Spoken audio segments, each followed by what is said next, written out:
इस वीडियो को देखने के बाद आप जान सकेंगे कि कौन सी मेडिसिन किस काम आती है, और ये जानना आपके लिए बहुत जरूरी है क्योंकि कई बार हमें मेडिसिन लेनी पड़ती है या फिर हमें किसी को भी मेडिसिन देनी पड़ सकती है, और हमें पता होना चाहिए कि जो मेडिसिन हम ले रहे हैं या फिर हम मेडिसिन किसी को दे रहे हैं वो किस काम आती है।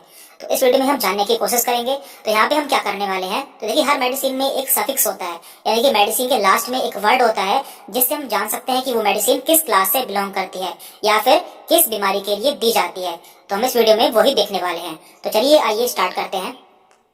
तो देखिए किसी भी मेडिसिन को हम उसके सफिक्स से जान सकते हैं, जैसे कि हमारा पहला सफिक्स है यहाँ पर केन।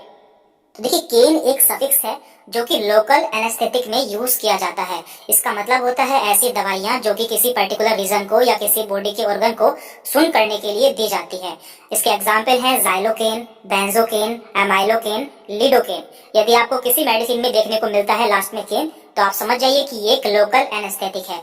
तो देखिए यहाँ पे हमने कुछ इमेज भी लगाई है, जैसे कि यहाँ पे है जाइलोकेन। तो जाइलोकेन एक इंजेक्शन आता है यदि मान लीजिए किसी का ऑपरेशन होना होता है और उस ऑपरेशन वाले हिस्से को, यानी कि जहाँ का ऑपरेशन होना है और वहाँ पे उसे सुन करना होता है, तो वहाँ पर जाइलोकेन इंजेक्शन लगाया जाता है।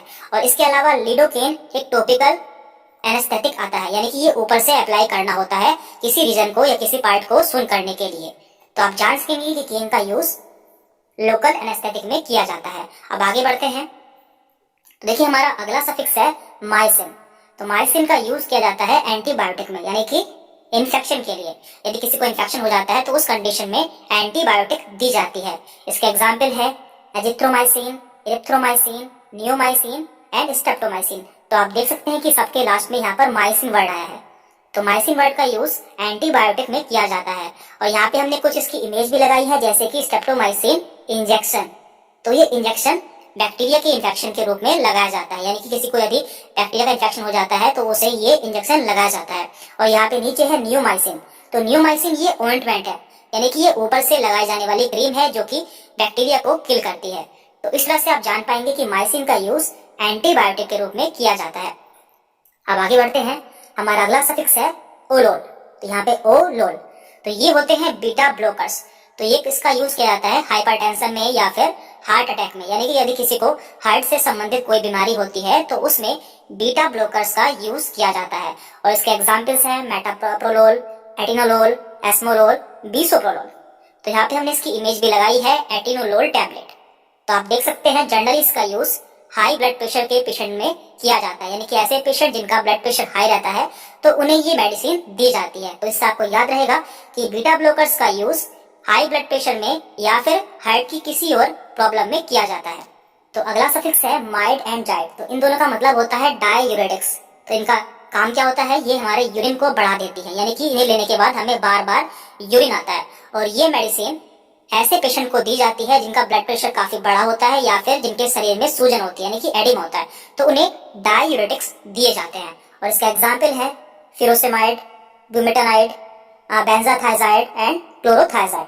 तो ये दोनों इसके एग्जाम्पल है। यहाँ पे माइड आया है और यहाँ पे जाइड आया है। यहाँ पे हमने एक इसकी इमेज भी लगाई है, लैक्सिस, जो कि कॉमनली यूज की जाने वाली डाययूरेटिक है। ये बहुत ज्यादा यूज की जाती है। आगे बढ़ते हैं। हमारा अगला सफिक्स है विर। देखिए यहाँ पे लास्ट में आया है विर, और ये है एंटी वायरल। तो आप इसे जान सकते हैं, यहाँ पे विर आया है और ये यहाँ पे वायरल आया है। तो यहाँ पे ये वायरस के लिए यूज की जाती है, यानी कि वायरस के इन्फेक्शन के लिए यूज की जाती है। इसके एग्जाम्पल्स हैं एसाइक्लोविर, रेटिनाविर एंड इंडिनाविर। और यहाँ पे हमने इसकी इमेज भी लगाई है जो कि सिप्ला कंपनी की है, और ये एसीविर नाम से आती है। लेकिन आप देख सकते हैं यहाँ पे जो इसका यहाँ पे जेनेरिक नेम है वो एसिलोविर यूज हुआ है, और ये जो है ये इसका ब्रांड नेम है।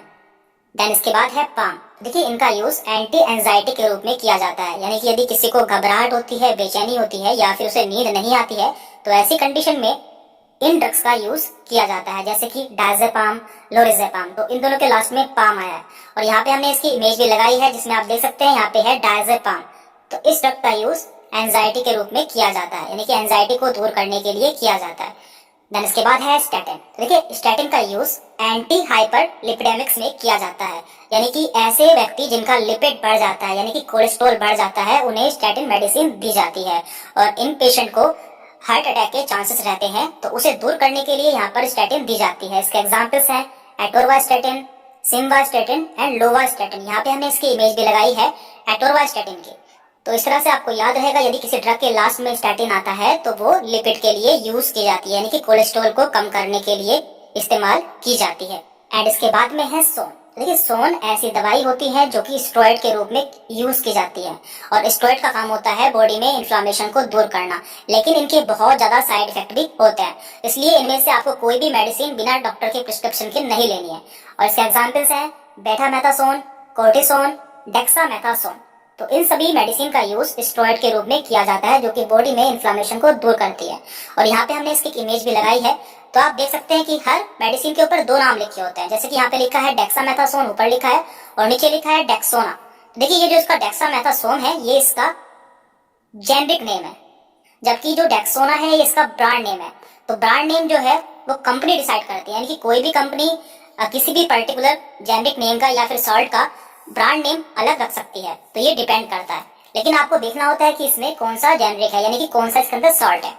तो इस तरह से आप मेडिसिन को पहचान सकते हैं। यहाँ पे हमने मैक्सिमम मेडिसिन कवर कर ली है, और जो मेडिसिन रह गई है वो हम अगली वीडियो में कवर कर लेंगे। और लास्ट में सबसे इंपॉर्टेंट बात देखिए, वीडियो केवल इसलिए बनाई गई है जिससे आप जान सके कि कौन सी मेडिसिन किस काम आती है। लेकिन आपको इनमें से कोई भी मेडिसिन बिना डॉक्टर के प्रिस्क्रिप्शन के नहीं लेनी है, यानी कि आपको ये मेडिसिन खुद से नहीं लेनी है जब तक आपको डॉक्टर सजेस्ट नहीं करते हैं। तो इस वीडियो में इतना ही था। यदि आपको कोई डाउट रहता है तो आप हमसे कमेंट करके पूछ सकते हैं। Thank you very much.